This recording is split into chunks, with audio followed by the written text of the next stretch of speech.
fine. He told me stories of existing within the void, making me within himself for company. Unfortunately, the spark it took to force breath into clay carries many unforeseeable consequences, like snakes and curiosities. I was my father's first child.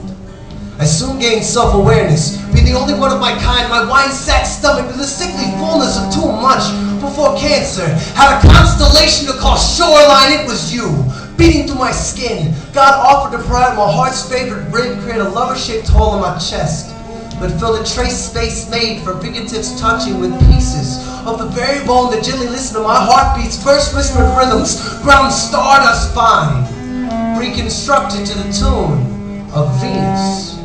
The artist compromisingly crafted another reflection, so at least one of us could exist who would never know being lonely. That was my job. When I heard the thunder clap, we'd only been apart a few moments that day. It wasn't fair. People learn about forked tongues only after dealing with him. It wasn't your fault. We both wanted to be wise like God. Before you came, I took a bite of the forbidden fruit too. It's how I figured out I was alone in the first place. Now I knew we were naked this whole time. It's one of the reasons I always asked you to jump for the high fruits and gather berries at the bottoms of the bushes. I can't help myself. You were made for me.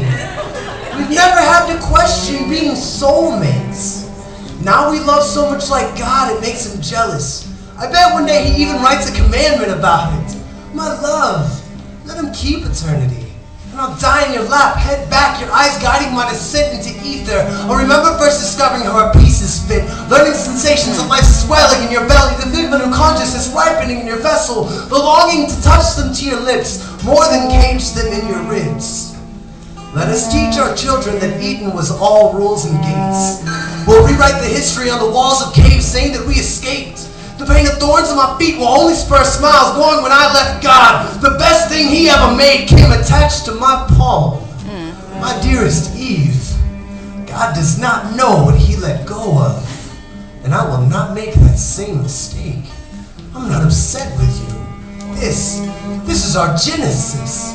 I know now that we are human, imperfect and beautiful, scratched mirrors playing as their reflection. We were once, are now, and will forever be one.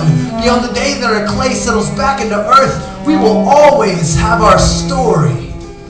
Besides, if life were perfect, it'd be fucking boring, and thus imperfect. Let us leave Eden to God. We have a world to create.